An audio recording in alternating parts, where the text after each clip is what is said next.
Alright, magandang gabi po sa inyong lahat mga kababayan. Batang Maynila to, it's diretso na tayo mga kababayan. Mukhang tinatarget nila ngayon itong si Ping Lacson.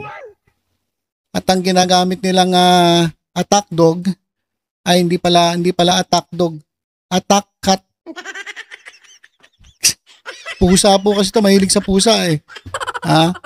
So ano ba maganda itawag dito? Hindi naman pwedeng attack dog kasi nga pusa.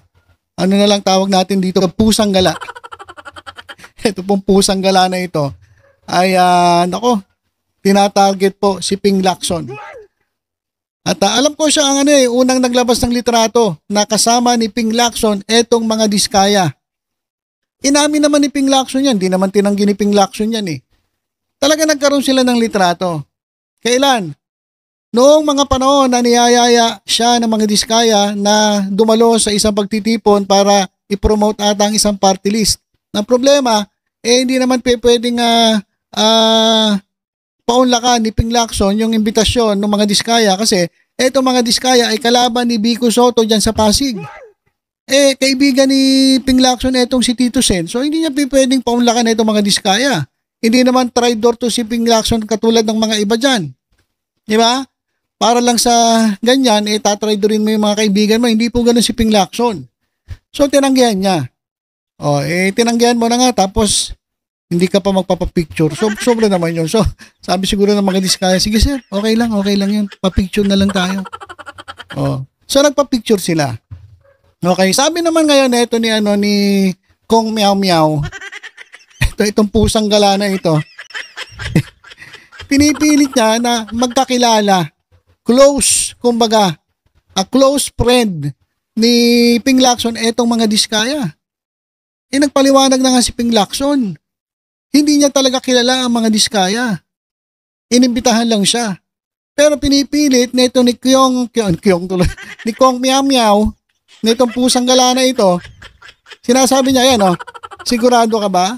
Akala ko ikaw, si Kong Roy Loyola at si Josh Mojica ay malalapit na kaibigan ng mga diskaya. Sabi ni Kiko Barsaga. Alam niyo sa totoo lang, ito si Kiko Barsaga, kung titingnan niyo yung Facebook page niya, lahat po inaaway. Lahat. Grabe mga kababayan.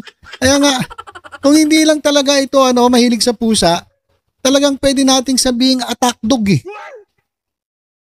Pasalamat ka sa pusa ka sa pusa ka mahilig kasi kung hindi attack dog ka talaga eh.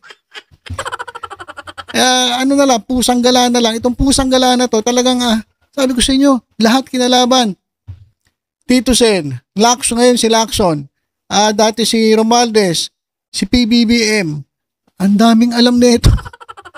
Kaya nga alam nyo kayo mga taga Dasmariñas, Cavite. Meron kayong pagkakataon dati na pumili ng kandidato na hindi po parte ng dinastiya, ng dynasty ng mga Barsaga. Konti lang lamang nito eh, dun sa kalaban niya. Nadaan lang sa meow-meow eh. Sa totoo lang yung mga bumoto rito, hindi ko maintindihan bakit mas pinili nyo to. Ngayon tingnan nyo pinaggagawa. Imbis na unahin ang problema ng mga taga Dasmariñas, Cavite, kung ano-ano pinagsasabi. Sabi niya dati ni Kiko Barsaga, etong prime water, aalisin niya raw. Ibabalik niya yung Dasmariñas Water District. Kasi nung panahon ng Dasmariñas Water District, napakaganda po ng serbisyo ng tubig sa mga taga Dasmariñas, Cavite. Pero nung pumalit po etong kumpanya ng mga bilyar, etong prime water, nagkalaleche-leche na po ang serbisyo at lagi pong walang tubig. Walang hiyayan.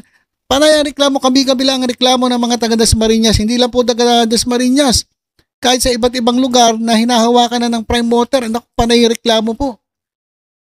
So, kaya siguro naiboto ito. Nangako kasi siya na ibabalik niya itong Dasmariñas Water District at tatanggalin yung prime water. So, kung meow-meow, unahin mo muna yung problema ng mga taga Dasmariñas. Tuparin mo yung pangako mo na ibalik mo muna yung Dasmariñas Water District, alisin mo yung prime water. Ang daming problema dito sa sa Dasmariñas, hindi mo nga inaasikaso. Tapos ngayon, ngak-ngak ka ng ngak-ngak yan. Para kang pusang gala ng ikot ang ikot kung saan-saan. Imbes na unahin mo, yung mga constituents mo. Nabubulol na tuloy ako. Yung iyong mga constituents, dyan po sa Dasmariñas, Cavite. Walang Diyos. Tapos pinagpipilit. Sinabi na nga ni Ping Lacson, hindi niya kilala eh. Tapos pinipilit mo pa rin. O ngayon, di patunayan mo. Total, ikaw naman nagsasabi na mag-close sila, magkaibigan sila. Di patunayan mo. Hindi naman kailangan magpaliwanag ni Ping Lacson eh. Di ba? O sabi tuloy ni Ridon. O, tangahan nyo pa. O sabi ni Ridon, nagpasaring siya sa pag-post ng larawan ni na Lacson Diskaya couple. O, nagpasaring si Bicol Saro Party List Representative Terry Ridon. O, matapos i-post si Cavite Representative Kiko Barsaga ang larawan kung saan magkasama sina Senate President Pro Tempore Panfilo Lacson at mag-asawang Curly at Sara Diskaya. O, kinumpirma ni Lacson ang larawan nang bumisita ang mag-asawa noong Abril bago ang midterm election upang imbitahan siya umano sa isang political rally kung saan isa sa mga anak ni Diskaya ang nominee. Ngunit git niya, tinanggihan niya ang paanyaya. O, tila hindi naman napigilan na rin na balikan ang naunang kinasangkutang issue kung saan ipinost si Senator Jingo Estrada ang yearbook photo niya at ang batchmate niya na si dating Public Works and Highways Bulacan Engineer Bryce Hernandez na sangkot sa maanumalyang flood control projects. Sabi niya nung nakaraan, yearbook namin ni Bryce. Yearbook pics namin ni Bryce. Ngayon naman, picture ni Senator Ping kasama ang mga Diskaya. O, tangahan nyo pa pre. O. Tangahan mo pa daw, Kiko Barsaga. O? Noong nakaraan, yearbook pics namin ni Bryce. Ngayon naman, pic ni Senator Ping kasama ng mga Diskaya. O, tangahan nyo pa pre. O. Para kasi mga tanga eh, sa totoo lang eh. Pusang gala eh. Pero yung mapadi ba naman picture gagawing issue? Ngayon, kapag ikaw ay na-issue na may picture, paliwanag mo lang. Tapos. Diba? Ganun lang yun. Hindi yung walang sinabi na nga hindi ka kilala. Mag-aano ka na naman kung ano na naman sasabihin mo. Di patunayan mo na lang. Hindi ka pag-aaksaya ng oras ni Ping Lacson na sagutin ka. Pusang gala. Ito pa mga kababayan. Kasama sa sa mga banat ng mga fake news ng mga didilis. Sabi ko sa inyo talagang target ng mga kalaban si Ping Lacson at etong si Tito Sen. Ito mga kababayan kung ewan ko kung napanood niyo, meron po lumabas sa video ni Mig Subiri na nagsasalita siya, ang sabi niya gusto niyang humiwalay sa majority at susuportahan niya kung sino man ang o kung sinong gusto niya na maging Senate President. Totoo naman yung video na yon.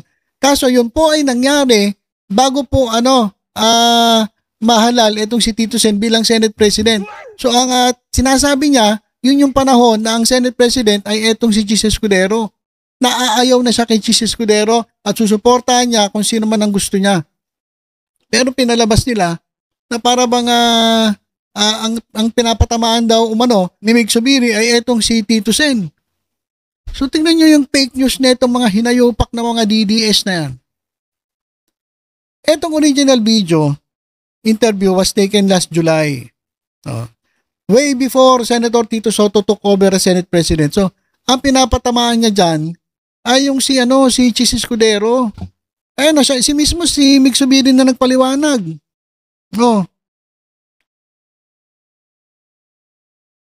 For the record, there is no disunity. The Senate remains strong, credible, and focused on passing meaningful legislation. My advice to the public, wag po tayo magpapa-apekto sa ganitong fake news. Dahil mas mabuting ibuhos natin ang ating atensyon sa tunay na trabaho na makakatulong sa ating mga kababayan. So, kagagawan to ng ng mga naninira kay Lacson, kay Tito Sen. Kaya sabi ko sa inyo, target po ngayon. Yung dalawa na yan, gusto nilang mapaalis. Kasi nga, ang nangyayari, gusto ng mga senators, hindi sila madamay sa issue. Sabihin na natin na talagang nagsimula yan doon sa Congress kasi marami talagang congressman at maraming contractor, mga kababayan. Marami talagang sangkot doon sa Congress. Pero hindi naman ibig sabihin porque maraming sangkot doon sa House of Representatives ay hahayaan nyo na lang at ipagtatanggol nyo yung kapwa nyo senador. Hindi naman natapi pwede yun. Dapat lahat managot. Ang gusto kasi nito ni Chis Escudero, huwag daw senators ang tirahin ninyo. Bakit kami inuuna ninyo? Ba't kami ang target ninyo? Dapat ang target ninyo, yung mga membro ng House of Representatives, mga congressman at mga kontraktor, yung mga kumita sa flood control projects. Pero sila, na mga senator, na kumita din naman, ayon po dun sa, sa sinabi ng mga witnesses, parang sinasabi, ipagtanggol nyo kami. Huwag niyong hayaan na masira ang Senado. Parang ganun yung style ni Chis Escudero Diba? Sinisira nila itong Senado. Tinatarget tayo mga senador. Kayo lang naman Kayo lang naman kasi nga nahuli kayo Diba? Hindi naman lahat So, mga kababayan, kami-kabila ang fake news laban po kay Senator Ping Lacson at maging kay Tito Sen. Ganyan po tumira. Yan pong mga kalaban. Yung mga sabik po sa kapangyarihan. Lalo na ngayon. Etong mga bilyar ay kasama na po sa iimbestigahan ng DOJ. Ayan kasama na sa iimbestigahan ng Department of Justice sina Senator Cynthia Villar, Senator Mark Villar at Las Piñas Representative Camille Villar kaugnay ng flood control scandal. Ayan. Bakit sila imbestigahan? Kasi po, meron pong conflict of interest dahil sa kaugnay nila sa isang kontraktor na nakakuha ng mahigit 18 bilyong proyekto sa Las Piñas. Imbestigahan na rin yan. Si Mark Villar, tatahimik. Pero, nung nagkakagulo pala dyan, nagkakaroon ng mga flood control anomalies, nagkaroon ng mga ghost projects, siya po ay ang sekretary ng DPWH. So ngayon kasama na sila sa imbestigahan. So dapat talaga lahat imbestigahan. Itong prime motor. Kiko Barsaga, unahin mo na yung prime motor. Banatan mo yung mga mga nagiging problema diyan sa Dasmariñas, Cavite. Hindi ko sino-sino binabanata mo.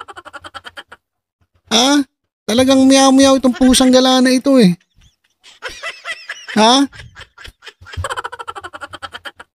ito pa, mga kababayan, ganun din kay JB Ejercito. Sabi rito, munti ka nang umalis sa majority. Ngayon, eto mga kababayan, maging mapagmatsyag tayo. Kailan po ba itong video na to? Kasi ang ginagawa nila, binabalik-balik nila Katulad na ito mga kababayan. Ito yung video ni Ito yung video ni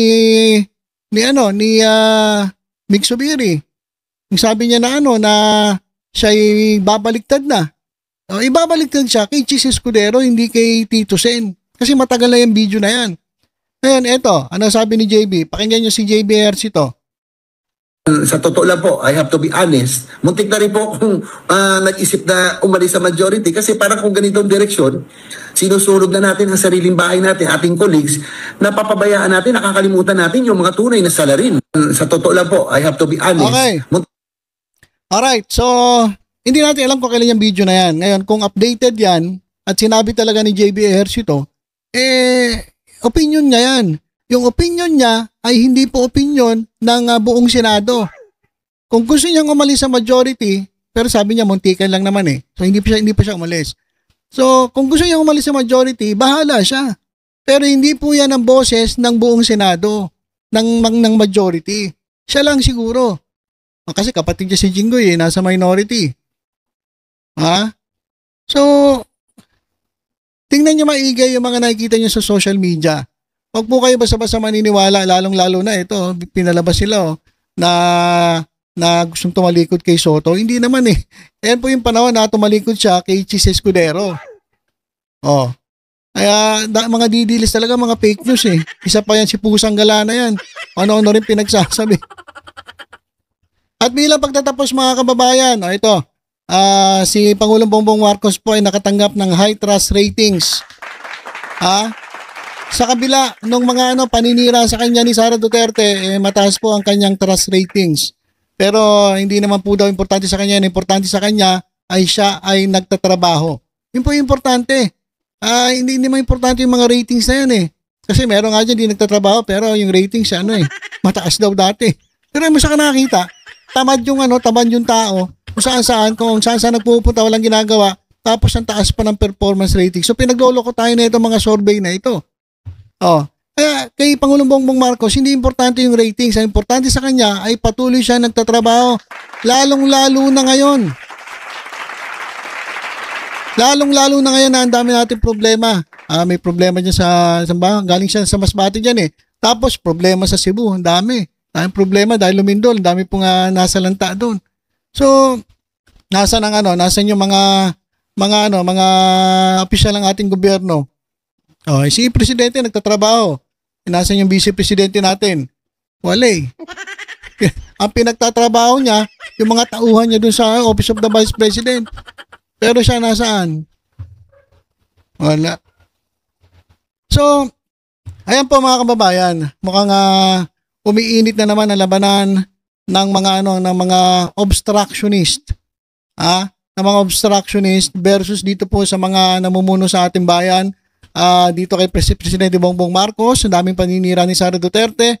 At etong si Kong Miao Miao, etong pusang gala, ay panayambanat kay Ping Lacson. Sabi ko nga sa inyo, kung mahilig lang to sa aso, pwedeng tawaging attack dog eh. Pero hindi naman aso ang gusto nito, pusa eh. Kaya pusang gala na lang itawag natin dito, sa pusang gala na ito. Ayaw tumigil. Mayat maya, ang Miao Miao. Binabanatan ngayon si Ping Lacson at si Tito Sen. So, nako mga kababayan, bantayan po natin itong nangyayari sa ating bansa. Huwag po nating hayaan na maalis sa pwesto yung mga talaga naglilingkod sa bayan. Kasi ang dami po talagang matakaw sa kapangyarihan. Meron namang eleksyon susunod eh, bakit hindi nyo hintayin? Ba't panay ang paepal ninyo at gusto nyo pumesto agad-agad? Ano yung forthwith? Tanong nyo kay Chis Escudero, ibig sabihin ng forthwith. Fourth month yun, fourth month. Walang nga. So yun mga kababayan, yung mga ilan sa issues na pinag-usapan po ngayon sa ating bansa. Sana po suportahan po natin ang mga totoong nagmamahal sa ating bayan. Huwag po basta-basta maniniwala sa fake news. Huwag po basta-basta maniniwala sa fake news. Lalong-lalo kay sa pusang gala na ito kay Kong Miao Miao. Walang ginawa kundi mag-miao-miao na nag-miao-miao. Wala namang wenta. Unahin nyo na lang sir, yung problema dyan sa Dasmariñas, Cavite. Kaysa kung ano-anong pinaggagawa ninyong banat, kung kani-kanino. Talagang wala. So yun lang po muna mga kababayan ng ating update. Tutok-tutok lang po dito sa Batang Maynila. Ingat po tayong lahat. God bless po.